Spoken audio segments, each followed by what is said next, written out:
नमो रियंताणं नमो सिताणं नमो आयरीयाणं नमो वज्रायाणं नमो लोये सवसावणं परिणय शीर्षाणिमिं गुणरयण विभूषणं महावीरं सम्मतरयण निलयं पैड़ी समूकीर्तनम वोच्छम। पंच परमेश्वरी भगवान की, तपस्वी सम्राट आचार्य सन्मति सागर जी महाराज की, चतुर्थ पटारीश आचार्य रोगन सुनील सागर जी गुरुदेव की।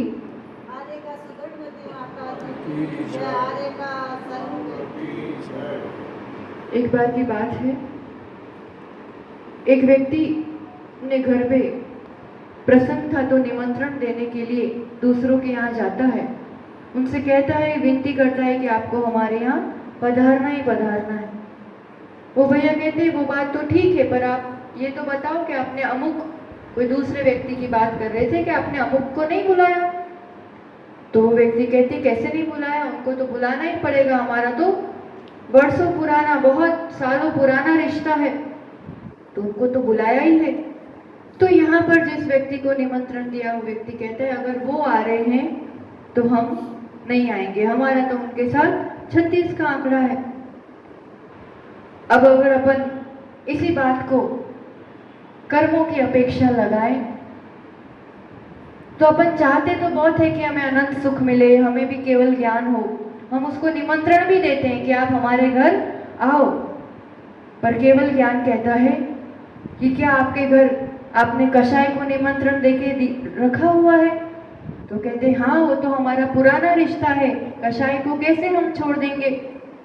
तो अगर कषाय को निमंत्रण देके रखा हुआ है तो केवल ज्ञान कहता है, हम भी आपके घर नहीं आ सकते। इन दोनों का 36 का आंकड़ा है। जहाँ अनादि से कषाय कर्म मिथ्यात्वादी पाल के रखा है, तब तक कितना ही इच्छा करते रहो, पर वो गुण प्राप्त नहीं हो पाते हैं। कैसे मिथ्यात्व से लेकर के एक एक कषाय से पीछा छुड़ाते हैं, एक एक कषाय को बाय बाय कहते हैं, तब जाकर के मेरी अपनी संपदा, मेरी अपने गुण मैं अपने घर में अनुभव कर सकती हूँ, केवल ज्ञान को प्राप्त कर सकती हूँ। इसकी चढ़ाई का क्रम, गुणस्थान का क्रम, एक एक करके कौन कौन से गुण प्रकट होते हैं, उसको अपन ने थोड़ा सा समझने का प्रयास किया।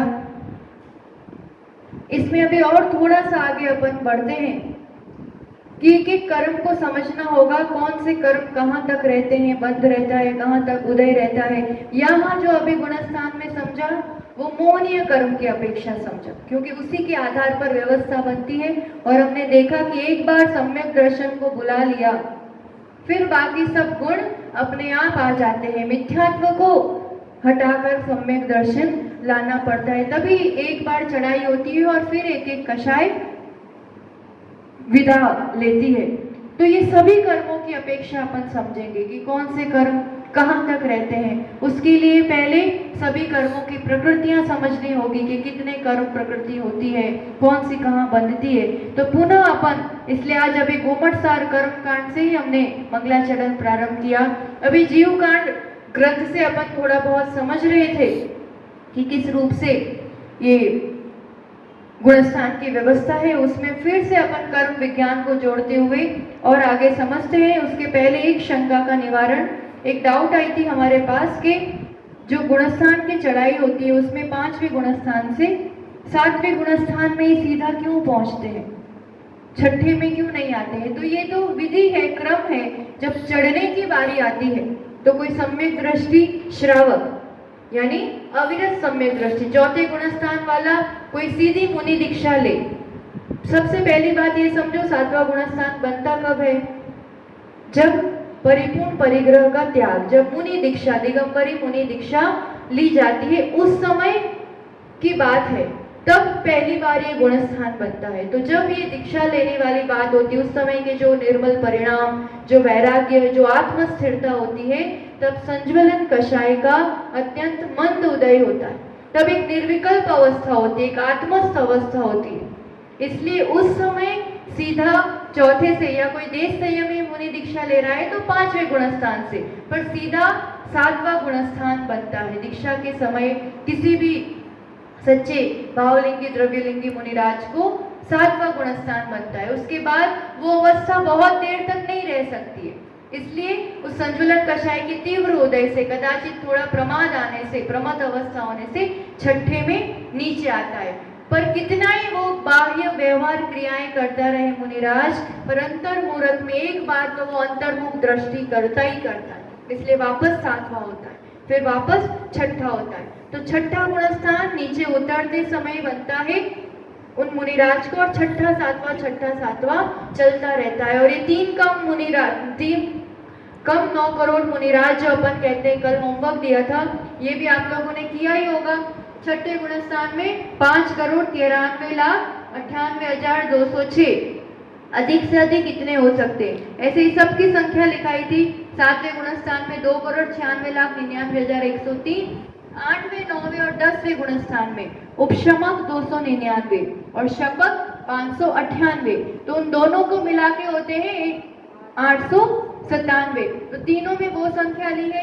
11वें में 999, 12वें में 598, 13वें में 8,98,502 जो केवल ज्ञानी सहयोग केवली जो है, और 14वें में 598। इसका टोटल पूरा करते हैं तो ये संख्या आती है 3 कम 9 करोड़ मुनिराज। उस अवस्था तक अपन को पहुंचना है, और उस अवस्था तक पहुंचने के पहले, कुछ प्राप्त करने के पहले उन कारणों को भी समझना पड़ता है। क्योंकि वायु वैसे देखा जाए ना तो किसी के पकड़ में नहीं आती है ना, पर अगर फुटबॉल में या टायर ट्यूब में बांध दिया जाए थोड़ी देर के लिए, तो फिर उसको कितना ही वजन उठाना पड़ता है, कितनी लातें खाता है।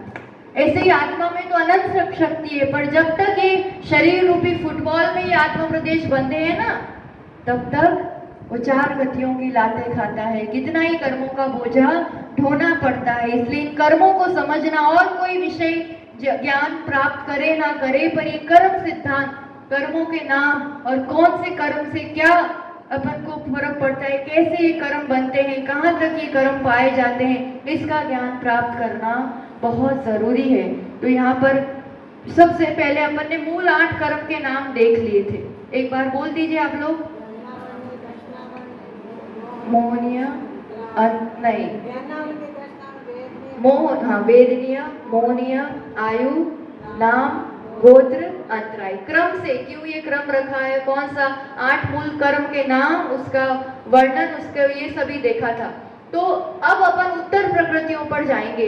तो ज्ञानावरण कर्म के 5 भेद, ये ध्यान है। जातीय कर्मों के 47 प्रकृतियां देखी थी अपन ने, फिर भी एक बार रिवाइज कर लेते हैं। ज्ञानावरण के 5 भेद कौन कौन से? मति ज्ञानावरण, मति ज्ञान पर आवरण डालने वाला। ज्ञानावरण यानी ज्ञान गुण पर जो आवरण डालता है। मति ज्ञानावरण, श्रुत ज्ञानावरण जो अभी अपने पास है ही, 5 कर्म है खैर। फिर अवधि ज्ञानावरण, मना पर्याय ज्ञानावरण और केवल ज्ञानावरण।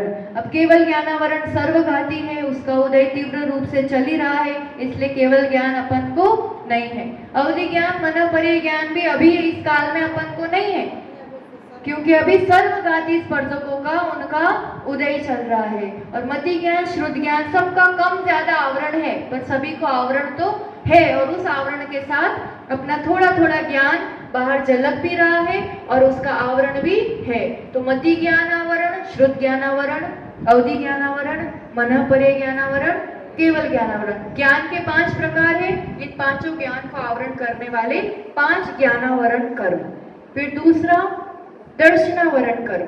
दर्शनावरण कर्म के भेद टोटल 9, उसमें से 4 भेद पहले देखेंगे। तो दर्शनावरण कर्म जो स्वचेतना का दर्शन नहीं होने देता है, अपना आभास नहीं होने देता है, तो वो दर्शन 4 प्रकार के होते हैं। चक्षु दर्शन, अचक्षु दर्शन, अवधि दर्शन, केवल दर्शन। अभी संसार अवस्था में अपन मति ज्ञान, श्रुत ज्ञान है। मति ज्ञान, श्रुत ज्ञान यानी इंद्रियों के माध्यम से, मन के माध्यम से जो अपन ज्ञान प्राप्त करते हैं। तो वो जो ज्ञान प्राप्त करते हैं ना, तो ज्ञान के पहले एक सामान्य जो प्रतिभास होता है, वो दर्शन गुण का काम है, उस पर आवरण डालने वाला। जैसे अपन ने देखा था गेट कीपर की तरह, जो दर्शन ही नहीं करने देगा, दर्शनावरण कर्म। तो चक्षु दर्शनावरण, चक्षु से देखने में बाधक बनेगा। जो चक्षु से हम जो कुछ जान पाते हैं वो। अचक्षु दर्शन यानी आंखों के बिना स्पर्श करके कुछ जाना, ठंडा गर्म, या सुन करके कुछ जाना। तो ये जो ज्ञान प्राप्त करना है उसमें ज्ञान के पहले ही आवरण डाल देगा, दर्शन ही नहीं होने देगा। अचक्षु दर्शनावरण, अवधि ज्ञान होता है, उसके पहले अवधि दर्शन होता है, तो उस पे आवरण डालने वाला अवधि दर्शनावरण। और केवल ज्ञान के साथ जो होता है वो केवल दर्शन, और केवल दर्शन पर जो आवरण डालता है वो केवल दर्शनावरण। अभी अपन को केवल दर्शनावरण तो पूरा उदय में है, क्योंकि बिल्कुल भी केवल दर्शन अपने पास नहीं है। अवधि ज्ञान नहीं है तो अवधि दर्शन भी नहीं है, इसलिए अवधि दर्शनावरण कर्म भी सर्वघाती रूप से पूरा उदय में है। चक्षु दर्शनावरण, अचक्षु दर्शनावरण, ये दोनों कर्म अभी उदय में भी है, पर उसका कुछ कुछ भाग झलकता भी है, क्षम रूप से है, क्योंकि आंखों से देख के अपन जानते हैं, बाकी इंद्रियों से भी अपन ज्ञान प्राप्त करते हैं। तो ज्ञान के पहले जो होता है वो, तो चक्षु दर्शन अचक्षु दर्शन अभी है, पर ये कर्म भी है, उस पर आवरण भी है। थोड़ा थोड़ा ऐसी वाली स्थिति के थोड़ा प्रकट है और थोड़ा उस पर आवरण है। तो ये 4 हुए दर्शनावरण के, बाकी और 5 है, क्योंकि दर्शनावरण तो निद्रा जितनी भी होती है ना, ये इस कर्म का भेद है, टाइप से। क्योंकि नींद आती है तब आप कुछ भी देख जान नहीं पाते हो, मन चलता है, कार्य चलता है, पर आप बाहर जो कुछ चल रहा है या स्व संवेदन भी नहीं होता है, या पर का ज्ञान भी नहीं हो पाता है, स्व का संवेदन भी नहीं हो पाता है। इसलिए निद्रा है, ये दर्शनावर्ण कर्म का भाग है। नींद दिन में जो ज्यादा सोते हैं ना, उनको दर्शनावर्ण कर्म का तीव्र बंद होता है, और फिर उसका उदय आता है, फल मिलता है, तब भी कुछ भी अपन जानने देखने लायक नहीं रह पाते हैं। 5 भेद हैं निद्राओं के।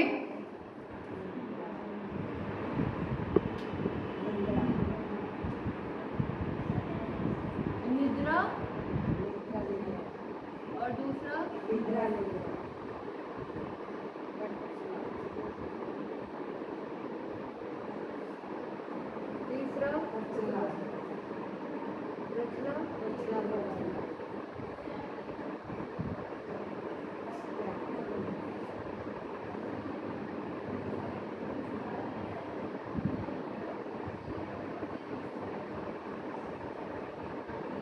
ये सब भाग आपने पहले पढ़े ही हैं। चतुर्थ सूत्र किसी ने पढ़ा होगा तो भी इसका ज्ञान होगा, और पहले भैया जी ने भी पढ़ाया है ये कर्म सिद्धांत, पर फिर भी अपन एक बार थोड़ा सा ख्याल करते हैं कौन कौन सी प्रकृतियां होती है। तो निद्रा, अब नींद तो नींद होती है, पर उसमें भी गहराई में फर्क होता है कि किसकी कितनी गहरी नींद है, उस अपेक्षा से ये आवरण पड़े हैं, और 5 भेद किए हैं निद्रा के भी। जैसे पहला भेद कहा ना, निद्रा यानी सामान्य निद्रा, एक थकान दूर करने के लिए जो एक निद्रा होती है, वैसी वाली निद्रा। तो अब चल भी रहा है, पढ़ भी रहा है, बैठा भी है, पर उसको ऐसे बैठे बैठे भी ऐसे नींद आ रही है, उसका घेन चढ़ा हुआ है, एक सामान्य निद्रा। पर निद्रा निद्रा कहेंगे तो नींद पे भी नींद आना, ऐसे नींद आ रही है, पर इतनी गहरी नींद आ रही है कि कोई उठा भी रहा है, जगा भी रहा है, बैठा भी रहा है, पर आंख खोलने जितनी भी हिम्मत नहीं हो पा रही है, ऐसे नींद पे नींद आना, सो के उठे तो भी फिर से जोर से नींद आना, ये निद्रा निद्रा। और गहरी नींद प्रचला, प्रचला मतलब अब ये थोड़ी मंद वाले निद्रा है, कि सोते सोते भी ऐसे थोड़ा थोड़ा जाग रहा है, ऐसे थोड़ी झोंका ले रहा है, थोड़ा जाग रहा है, मतलब थोड़ा थोड़ा पता चल रहा है क्या हो रहा है क्या नहीं, पर वैसे वो थोड़ा नींद में है। ऐसे जैसे कभी कभी बैठे बैठे सो जाते हैं, प्रवचन सुनते सुनते सो जाते हैं, तो थोड़ी देर आ जाती है, फिर ध्यान आ जाता है। तो ये सबसे मंद वाली जो है प्रचला। और प्रचला प्रचला तो यहाँ नींद तो है, और नींद में सोते समय कोई बोलता है, या नींद में सोते समय हाथ पांव हिलते रहते हैं, लाड़ गिरती है कई बार, देखना नींद में। तो ये जो होती है ये प्रचला प्रचला, ये नींद में है, कर रहा है, पर उसको पता नहीं है कि ऐसा कुछ कर रहा है। और उससे भी ज्यादा गहरी वाली, सबसे ज्यादा गहरी स्त्यान कृत्य, यानी ऐसी वाली नींद कि वो नींद में चल के उठ के कहीं चला भी जाए, किसी को कुछ कर भी आए, तो उसको बिल्कुल इतनी गहरी नींद होती है, सबसे गहरी या खतरनाक होती है स्यान वृद्धि वाली। तो नींद की अपेक्षा, निद्रा की अपेक्षा ये पांचों ही सर्वघाती कर्म है, पांचों ही दर्शनावर्ण कर्म की पूर्ण घातक है। और ये मनुष्य देव चारों गतियों में ये 10वें गुण स्थान तक ये सभी कर्म रहते ही हैं। तो ये दर्शनावर्ण कर्म। फिर तीसरा घातीय कर्मों की अपेक्षा बात करें तो मोहनीय कर्म। मोहनीय कर्म तो अपन ने पूरा ही देख लिया, दर्शन मोहनीय और चारित्र मोहनीय, दो प्रकार। दर्शन मोहनीय में 3, मिथ्यात्व, सम्यक मिथ्यात्व, सम्यक, और चारित्र मोहनीय की 25, अनंतानुबंधी 4, अप्रत्याख्यानावरण 4, प्रत्याख्यानावरण 4, संज्वलन 4 और 9 कषाय। इसको डिटेल में देखा ही अपन ने। फिर अंतराय कर्म, अंतराय 5। अंतराय यानी अंतर डालना, किसी चीज में विघ्न डालना, बाधा डालना, ठीक है। तो अब किन किन चीजों में मेरी इच्छा है कि मैं ये भोगूं पर नहीं भोग पा रही हूँ, मेरी इच्छा है कि मैं इसको, मुझे ये लाभ हो पर नहीं हो पाता है लाभ। तो ये जो अंतर पड़ता है 5 प्रकार से, बहुत महत्वपूर्ण है। ये ऐसा है, ये पांचों कर्म अपन ने देखे थे, पांचों देशघाती है। कुछ अंश में उपलब्ध होते हैं और कुछ अंश में उसका आवरण रहता ही रहता है। सब कुछ प्रदान नहीं दे सकते, किसका जैसा जैसा शोभन उस हिसाब से ये काम करता है। पर मेरी इच्छा है पर मैं दे नहीं पाऊं, मेरी इच्छा है पर मैं लाभ नहीं ले पाऊं, भोग नहीं पाऊं, उपभोग नहीं कर पाऊं। भोग यानी जो एक बार भोगा जाता है वैसी कोई चीज है, भोजन आदि। और उपभोग यानी जो बार बार भोगा जाता है, वस्त्र, मकान आदि। और वीर्य अंतराय, शक्ति, सहनन, अपना जो जिस शक्ति से अपन कार्य करना चाहते हैं वो। तो जो भी अपन ज्ञान जान पाते हैं, जो भी अपन कर पाते हैं, जो भी अपन बोल पा रहे हैं, जो भी अपन सुन पा रहे हैं, इंद्रियां में जो काम करती है ना, इंद्रियों के माध्यम से ज्ञान प्राप्त कर रहे हैं, इंद्रियों के माध्यम से अपन हर कार्य कर रहे हैं, तो उसमें भी ये वीर्य अंतराय कर्म का बहुत बड़ा रोल होता है। इसके अनुरूप आप कितना जान पाओगे, किस रूप से ग्रहण कर पाओगे, कितना कार्य कर पाओगे, पूरा जो कंट्रोल होता है ज्ञानावरण कर्म का भी, मति ज्ञान, श्रुत ज्ञानावरण, मन कैसा काम करेगा, वो पूरा कंट्रोल वीर्य अंतराय कर्म से होता है। आपका वीर्य, आपकी क्षमता, आपकी शक्ति, ऐसे तो अनंत वीर्य स्वभाव है आत्मा का, पर इस अंतराय कर्म के कारण वो पूर्ण वीर्य प्रकट नहीं हो पाता है।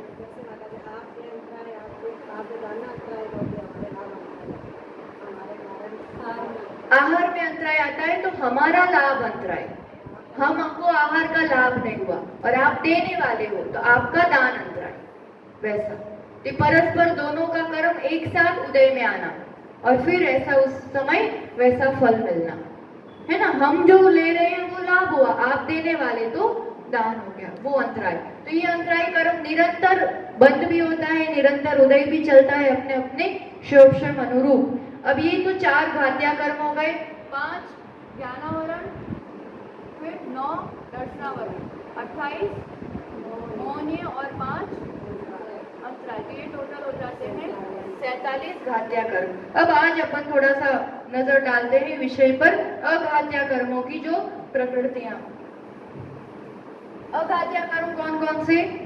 आयु, नाम, गोत्र, वेदनीय। ठीक, आयु कर्म से पहले स्टार्ट करते हैं। आयु कर्म का काम उस आयु में बांध के रखना।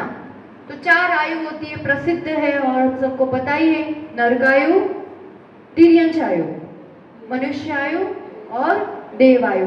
उस गति में, उस आयु में, उस शरीर में उस जीवात्मा को उतनी देर के लिए बांध के रखता है वो आयु कर्म का काम है। 4 प्रकार की गति, 4 प्रकार की आयु, और इन 4 आयु के हिसाब से एक के बाद बिना आयु कर्म की आत्मा होती नहीं है। एक अभी भोग रही है आयु और एक बंधती है जो आगामी काल के लिए। तो ये शरीर छूटने से पहले, यानी ये आयु पूरी होगी, उसके पहले अगली आयु बांध दी होगी और उसको पता, फिर उस अनुरूप वो अगली आयु यानी अगली शरीर में जाएगा।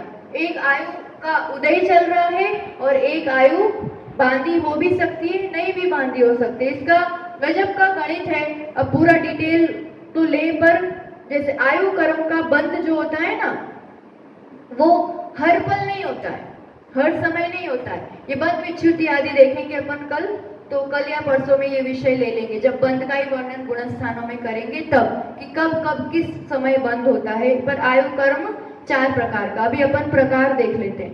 दूसरा, नाम कर्म, सबसे ज्यादा जंजाल शरीर का, और इसलिए सबसे ज्यादा कर्म प्रकृतियां नाम कर्म की ही होती है, क्योंकि जितनी वैरायटी दिखाई दे रही है शरीर संबंधी, वो नाम कर्म की वजह से चित्रकार के समान किसका कैसा शरीर होगा वो पूरा डिसाइड होता है नाम कर्म से। तो उसकी पूरी प्रकृतियां हैं 93। अब इतनी सारी प्रकृतियां अपन समझने बैठते हैं, चलो। उसमें पहले जो 14 है ना, वो पिंड प्रकृति, पिंड यानी ग्रुप में, ये ग्रुप में होती है। फिर 8 स्वतंत्र प्रकृतियां हैं और 10 फिर जोड़े हैं, मतलब युगल में है। पहले अपन ये देख लेते हैं 14 पिंड प्रकृतियां, पिंड ग्रुप में। अब ग्रुप में कौन कौन सी होती है?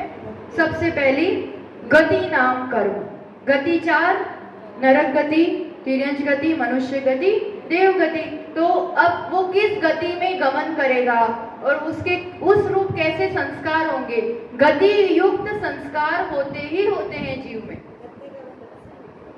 हर समय होता है। गति का बंध हर समय होता है, और अलग चीज है, गति अलग वस्तु है, आयु अलग वस्तु है। आयु मतलब है तो दोनों सेम, जैसे अभी अपन मनुष्य आयु का भोग रहे हैं, ठीक है ना, तो उदय भी मनुष्य गति का ही चल रहा है, पर बंध चारों में से किसी भी गति का हो सकता है, क्योंकि जैसे परिणाम होते हैं ना उस हिसाब से गति बंद होता है। फिर उदय जिस आयु में आप है उस हिसाब से उस गति का उदय होता है। तो जिसके उदय से जिस रूप गति में परिणमन हो वहां जाना हो और उस रूप परिणाम हो। तिरंज गति के कुछ विकृत ऐसे कुटिल परिणाम, मायाचारी वाले परिणाम होंगे ही होंगे। मनुष्य है तो थोड़ी मानवता, थोड़ी उसका मनस्वीपना, चिंतन करना, ये गुण होगा ही होगा। ऐसे देव होगा तो उसकी अमुक रिद्धि, अमुक कांति, ये चीज होंगी ही होंगी। और नरक है तो अरति भाव होगा ही होगा। तो ये गति के अनुरूप कुछ फिक्स परिणाम है कि ये गति में है तो इस अनुरूप उसके परिणाम होंगे। तो गति नाम कर्म शरीर की रचना और शरीर प्राप्त करने में है, और आयु का कर्म उस शरीर में उतनी देर उसको बांधे रखना। आयु कर्म बंधन का काम करता है कि वो शरीर में उतनी देर रहेगा, पर वो शरीर से वो किस टाइप के उसके परिणाम रहेंगे, उस गति रूप वो जो संस्कार होते हैं वो गति नाम कर्म का काम है। दोनों का बंध की बात करें तो आयु कर्म पूरे जीवन में एक ही बार बंधता है, और एक बार जो बंध गया फिक्स, वो उसके मरण के बाद उस आयु में जाएगा। और ये गति नाम कर्म को प्रतिपल बंधता है, जैसे परिणाम उस हिसाब से उसका बंध होता है। और फिर उदय में कौन सा आएगा? तो जो आयु होगी ना वो वाली गति उदय में आएगी, और बाकी सब गतियों का क्या होगा फिर? जैसे अपन ने अभी भी हर पल कोई भी गति बांध रहे हैं, जैसे परिणाम। अब देव आयु में जाएंगे अपन, वहां देव गति नाम कर्म का उदय होगा, तो फिर बाकी कर्मों का बंध भी हो रहा है, निषेक रचना भी हो रही है, उसकी स्थिति पूरी होगी, समय आएगा उदय का। तो इसलिए तो फिर अपन ने समझा था कि जैसे उस समय नरक गति का उदय का समय आया तो वो संक्रमण होके देव गति में चेंज होके उदय में आएगा। ये सब व्यवस्था इसीलिए है कि उस समय उदय योग्य स्थान नहीं है, द्रव्य क्षेत्र काल नहीं है वैसा, तो वो संक्रमित होके उदय में आएगा। इसलिए उदय एक का ही रहता है, बंध किसी भी गति का हो सकता है। उस गति में उसके उदय से वैसे उस भव में जाता है और उस रूप उसके परिणाम या संस्कार रहते हैं। गति 4, गति नाम कर्म है, ये नाम कर्म का एक भेद है। ठीक, दूसरा भेद होता है जाति। अब जाति में अपन ये वाला नहीं कि उम्मड़ की, खंडेलवाल की, ये वाली जाति नहीं। जाति मतलब जैसे अपन यहाँ भी व्यवस्था बनाते हैं कि एक तरह के परिणाम वाले या एक तरह की जिनकी रीति रिवाज है उनको अपन ने एक ग्रुप कर दिया, या तो एक गांव से है या एक प्रकार की समझ है, वो ऐसा एक ग्रुप बनाते हैं। ऐसे यहाँ भी एक ग्रुप बनाया है जिसमें समानता होती है, पर किस हिसाब से समानता?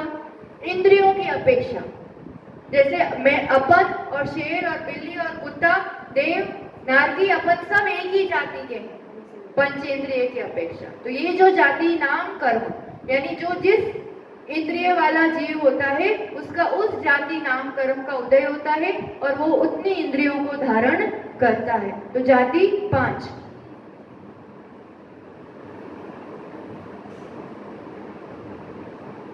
कौन कौन सी?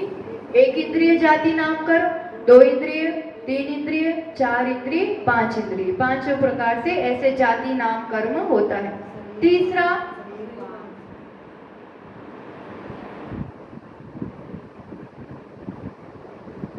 शरीर। ये अपना जो शरीर है, अपन मनुष्य है तो अपना शरीर कौन सा है? औदारिक शरीर कहलाता है।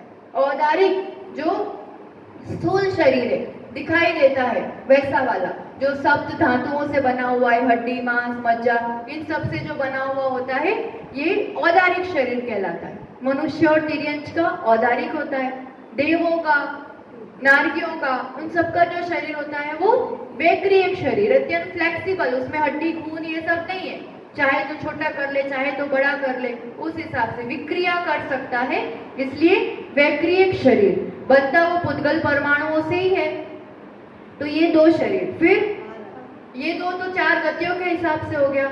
आहारक शरीर। आहारक शरीर यानी आहार करने वाला शरीर ऐसा नहीं, ये एक विशेष प्रकार का शरीर है जो मुनिराजों को, जो 6ठे 7वें गुणस्थान में जो मुनिराज होते हैं, उनको कदाचित यहाँ बैठे बैठे कोई शंका समाधान के लिए कहीं और जाना है या बंद वहां होता है, उदय 6ठे में होता है।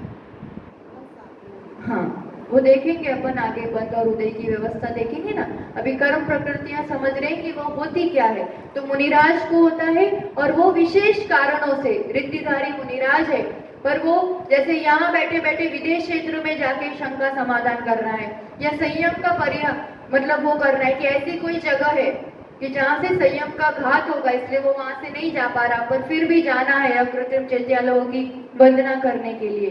तो इसी शरीर में सिर से एक अलग प्रकार का शरीर निकलता है, एक हाथ का पुतले जैसा, और वो अंतर्मुठ के लिए वो शरीर बनता है। वो अपने स्थान पे जाके अपना काम करके वापस आ जाता है। अभी इस काल में नहीं होता है, इसलिए अपन ने देखा नहीं, समझा नहीं, पर वितराग वाणी पर श्रद्धान करते हुए कि ऐसा एक शरीर हुआ करता है, मुनि राजों को थोड़ी देर के लिए ये शरीर बनता है, तो ये आहारक शरीर कहलाता है।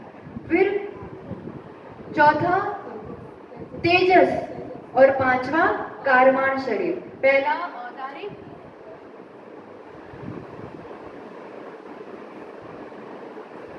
फिर वैक्रियक,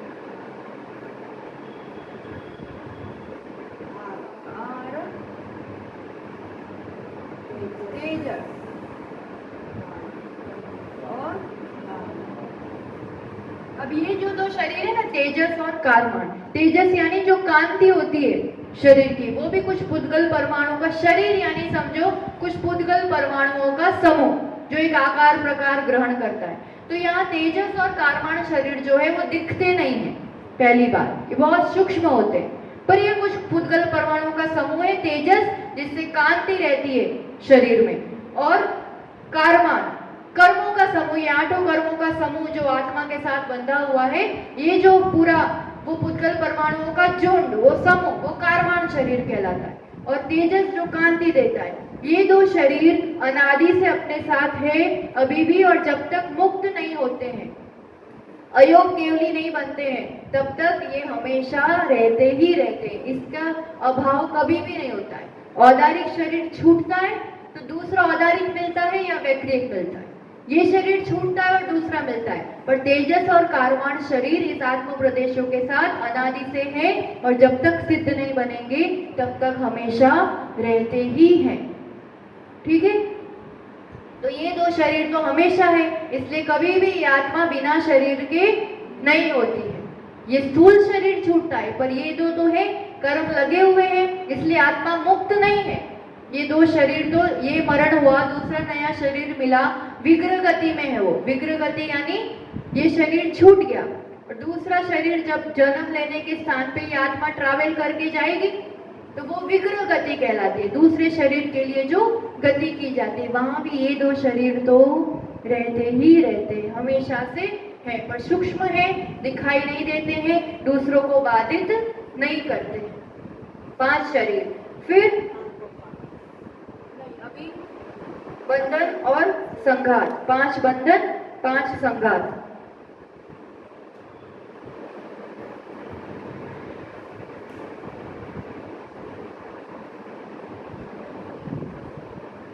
बंधन और संघात। अब जितने शरीर है 5 प्रकार के शरीर, तो बंधन भी यही 5 प्रकार के और संघात भी यही 5 प्रकार के होते हैं। Same 5 types. इसमें कार्य क्या होता है कि जो शरीर नामकरण था तो उस हिसाब से वो शरीर के पुद्गल, जैसे औदारिक शरीर मिलने वाला है तो उन पुद्गल परमाणु को ग्रहण करेगा।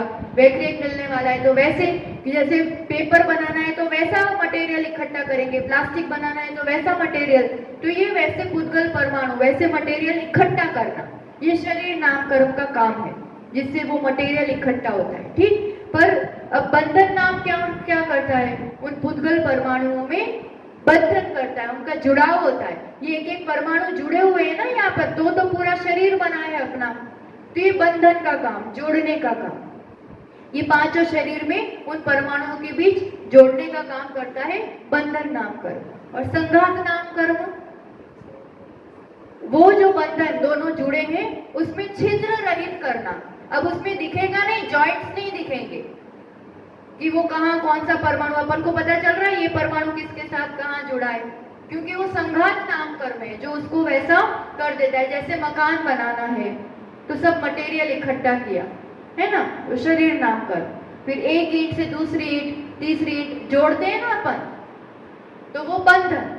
और फिर उसमें तो दिखता है, पर प्लास्टर कर देते हैं तो अब प्लास्टर करने के बाद नहीं पता चलता है कि कौन सी ईंट कहाँ जुड़ी है। तो वैसा ही परमाणुओं को इकट्ठा करना शरीर नाम कर, फिर उसमें ज्वाइंट करना बंधन नाम कर, और उसको पूरा प्लास्टर कि वो दिखाई नहीं दे, जॉइंट्स पता नहीं चले, वो संघात नाम कर। तो 5 शरीर में इस रूप से ये 15 भेद। फिर आगे अब आएगा अंगों का। पूरी शरीर की बात चल रही है यहाँ पर। शरीर जो भी है, जैसे अंगोपम, अपना मस्तक, 2 हाथ, पैर, नितंब, पीठ, छाती, ये सब अपने अंग है। और फिर उंगलियां, आंखें, कान, ये सब उपांग है। तो ये कौन कौन सी रचनाएं कैसे होंगी, जिसका जैसा शरीर होगा उस हिसाब से इसके अंगोपांग, ये भी शरीर नाम कर्म का।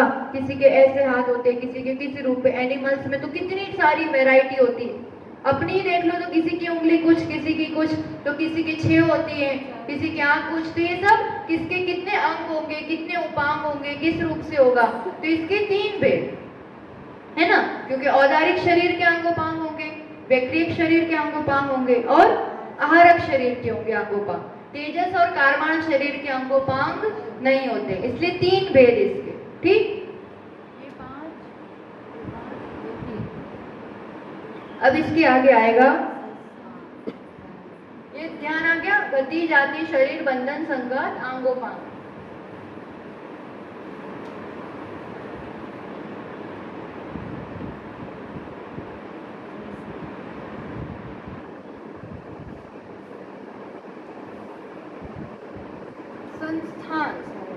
संस्थान यानी आकार प्रकार जो अपने शरीर का, ये सब शरीर संबंधी बात चल रही है। तो यहाँ तो ये तो दिखता ही है, शरीर दिखता है, और किसी का ठिकना है तो किसी का ऐसा कुबड़ा है तो किसी का एकदम परफेक्ट है।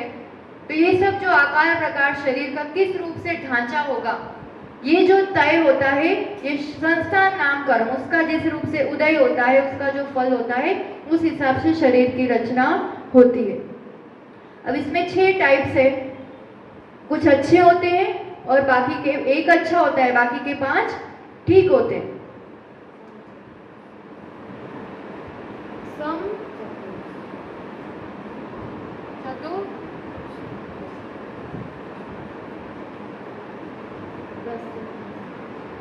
सम चतुरस, जैसे सम यानी इवन, इक्वल, चारों पार्ट से। जैसे अपन भगवान की मूर्ति देखते हैं ना, नाभि से यहाँ तक का, यहाँ से पैर तक का, ये सब नाभ परफेक्ट होता है, क्योंकि भगवान जो महापुरुष होते हैं उनका शरीर समचतुरस, यानी जितना नाभि से ऊपर का भाग उतना नाभि से नीचे का भाग, और एकदम आप जैसे कहते हो ना एकदम परफेक्ट फिगर होना, वैसा वाला, कहीं बहुत ज्यादा पतला नहीं, बहुत ज्यादा मोटा नहीं, जितना चेहरा होना चाहिए, जितने बाहु होने चाहिए, जितनी कमर होना चाहिए, जैसे पैर होना चाहिए, एकदम समचतुररस, एकदम परफेक्ट। ये पुण्यात्माओं का इस रूप का शरीर का संस्थान होता है। और आप अभी कितनी बड़ी फिगर बना लो, पर इस काल में ये संस्थान नहीं होता है अपन को प्राय करके।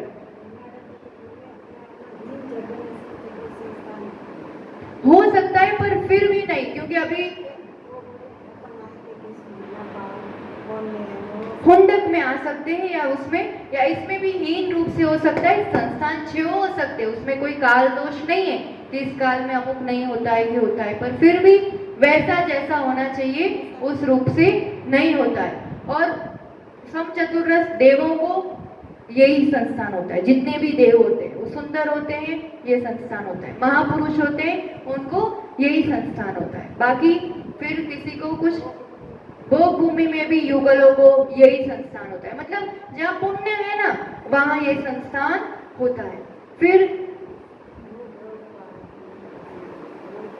नई ग्रोथ, ये थोड़े से नाम विचित्र लगेंगे, पर थोड़ा अपन को नॉलेज भी तो होना चाहिए ना, शरीर का इतना ध्यान देते हैं तो ये भी कि भाई ये भी नए नाम थोड़े जान ले अपन। नई ग्रोथ, परिमंडल,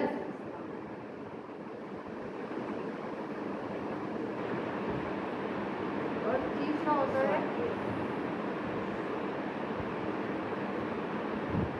तो ये दोनों ऑपोजिट है। जैसे नई ग्रोथ यानी बड़ का वृक्ष देखा होगा आपने, बड़ का वृक्ष कैसा होता है, ऊपर से थोड़ा चौड़ा और नीचे से पतला, ऐसा किसी का शरीर, किसी का ये आदि भाग थोड़ा चौड़ा होता है और नीचे से थोड़ा सकड़ा होता है, तो ये नई ग्रोथ। और स्वाति में उल्टा, ऊपर से थोड़ा सकड़ा और नीचे से ये सब जो भाग होते हैं वो चौड़े होते हैं, तो ये हो गया स्वाति। फिर कुब्जक,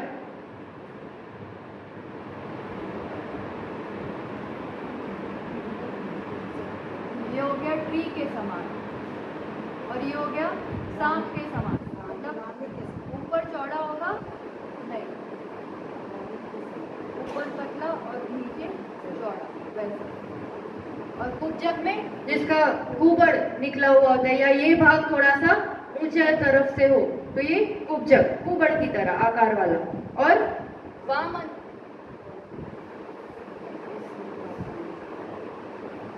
वामन यानी ठिगना, अपन को लग रहा है पर अपन महापुरुषों की अपेक्षा या उसकी अपेक्षा देखें तो अपन बहुत ठिगने हैं, अपन इस संस्थान में आ सकते हैं आराम से, वामन वाले में भी, क्योंकि ठिगने ही है अपन। उन सब की कहाँ 500 धनुष हाइट, कहाँ उतनी महापुरुषों की अपेक्षा अपन देखेंगे तो अपन वामन कहलाएंगे कि नहीं, ठिगने नहीं कहलाएंगे। अपन देखो अपनी अपेक्षा अपन देखते हैं कि 2 फीट वाला, 3 फीट वाला, 4 फीट वाला ठिगना, ये तो रिलेटिव हो गया ना। अपनी अपेक्षा अपन इसको ठिगना बोलते, तो उनकी अपेक्षा तो अपन 6 फुट वाले भी ठिगने हो गए। तो ये खैर ठीक है, शरीर का आकार प्रकार है, पर ठिगना जो होता है वो वामन। और लास्ट में अनेक प्रकार के, जैसे एनिमल्स में तो कितने सारे प्रकार के हैं, तो ये जो तिर्यंश में इतने सारे प्रकार है, या नारकी भी अलग अलग अपने रूप बनाते हैं, तो ये हो गया हुंडक।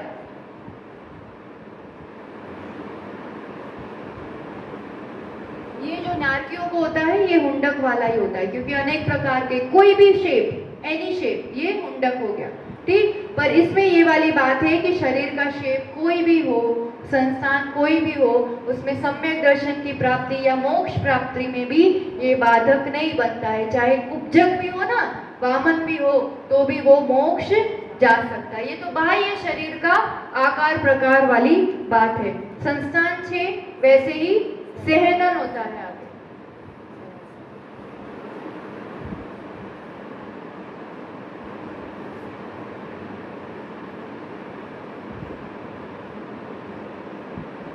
सहनन यानी शब्द तो अपन बहुत यूज करते हैं, अभी अपना सहनन कम है, जब बहाने निकालने हो तब ये शब्द आते हैं। पर इस शब्द का अर्थ क्या होता है,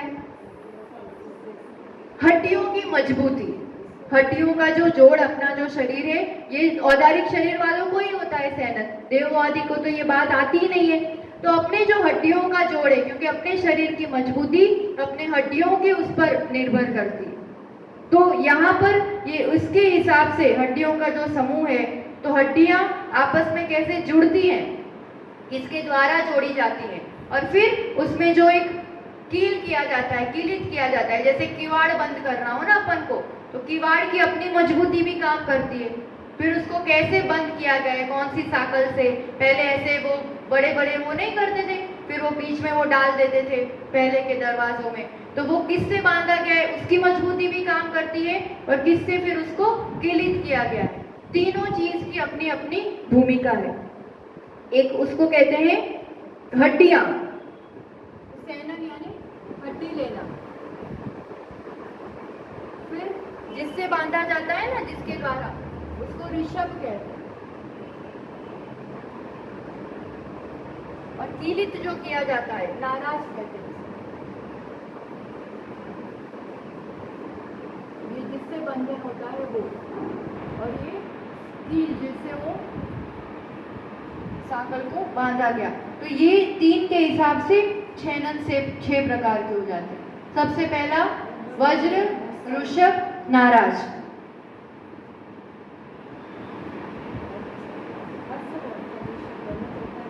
हाँ, ऋषभ या वृषभ, हाँ वह है, दोनों प्रकार से आता है।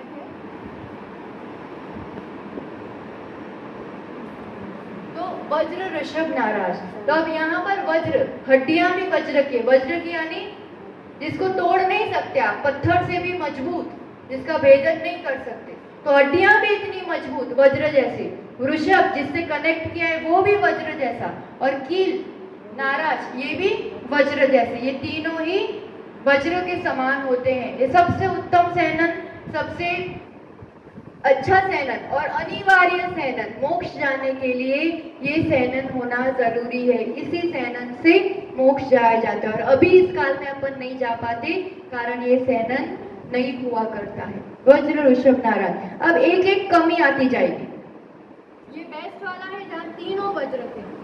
अब उसमें क्या हो जाएगा,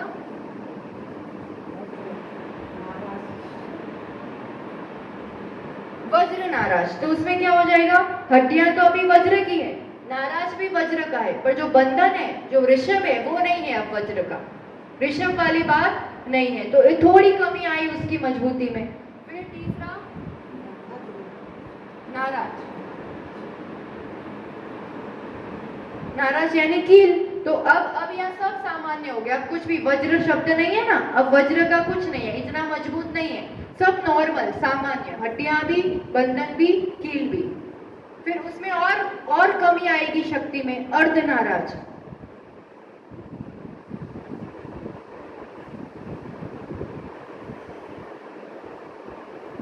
है ना, वो वज्र जैसे मजबूत थे, तीनों चीजें सेम थी, पर वज्र जैसे मजबूत, जैसे कोई चीज लोहे की कर दी और कोई चीज नॉर्मल प्लास्टिक की लकड़ी की कर दी, वैसा।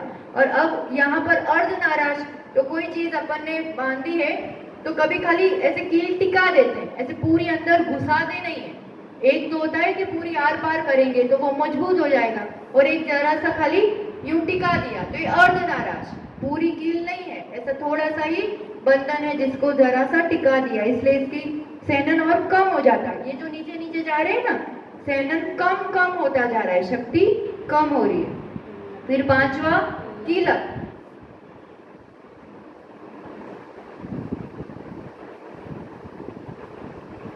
और छठा, ये नाम थोड़ा सा असम,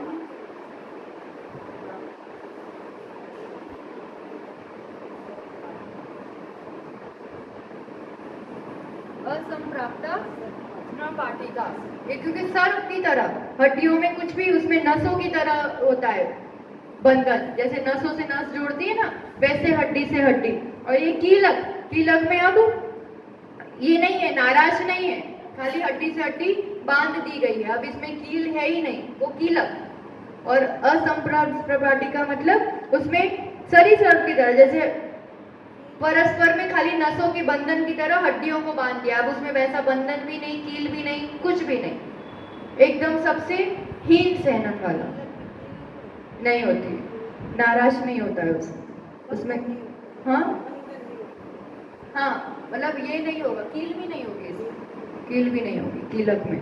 तो ये 5 अभी जो इस काल में होते हैं, ये अंतिम 3 काले सैनन ही होते हैं। चौथा, पांचवा, छठा अपना जो अभी इस काल में उत्तम सैनन नहीं हुआ करते हैं। पर उत्तम सैनन जरूरी है, क्योंकि ध्यान आदि की एकाग्रता उत्तम सैनन होता है ना, तो वो उपसर्ग आदि सहन किया जाता है, ठंडी गर्मी परिचय आदि सहन करने में ये सैनन भी काम करता है। इसलिए शरीर का उत्तम सैनन मोक्ष के लिए ये एक निमित्त, एक साधन है जो होना बहुत जरूरी है। तो ये अपन ने इतने भेद देखे, अभी समय हो रहा है, पर फिर भी ये नाम कर्म का थोड़ा सा अपन इतना पिंड वाला तो पूरा कर देते हैं, बाकी की प्रकृतियां फिर कल देख लेंगे। सैनन हो गया। अब स्पर्श, ये तो पाठशाला का विषय, सबको ही ध्यान है। शरीर है, उद्गल है, तो स्पर्श होगा। 8 प्रकार का स्पर्श होता है, शीत या उष्ण, स्निग्ध या रुक्ष, भारी या हल्का, कठोर या मुलायम, मृदु, ऐसे। फिर रस नाम कर, उसका एक पुद्गल का अपना रस भी होगा, कटुक या कषायला या मधुर या अम्ल, 5 जो रस होते। गंध में सुगंध या दुर्गंध 2। और वर्ण, तो वर्ण तो है ही सभी के शरीर का, तो वो जो 5 वर्ण मुख्य है ना, काला, नीला, लाल, पीला और सफेद, उस अनुरूप फिर तो ये जो हो गए पूरे 20 इसके। और पिंड प्रकृतियों में अब आनुपूर्वी और विहायो गति आएगा, और आगे फिर स्वतंत्र प्रकृतियां बहुत है, तो अभी और कल अपन देख लेंगे। और इन सब प्रकृतियों को समझने पर फिर अपन को आगे का विषय किस गुण स्थान में कौन से कर्म का बंद होता है, उदय होता है, वो चीजें अपन फिर समझेंगे। ठीक, तो आज के लिए अपन इतना ही। कर्म प्रकृतियों को समझ करके शुभ की ओर जाएं अपन, और अशुभ के 9 कर्मों से बचे, यही अपना पुरुषार्थ हो और ज्ञान प्राप्ति का सार्थकता है। इसी भावना के साथ जय बोलो आचार्य भगवान सुनील सागर जी गुरुदेव की। जिनवाणी के ज्ञान से सूझे लोकालोक, सोवाणी मस्तक नमो सदा देत हूँ दो। हे जिनवाणी भारती तो है जपो दिन रे, जो तेरा शरणा गहे सो पावे सुख चैन।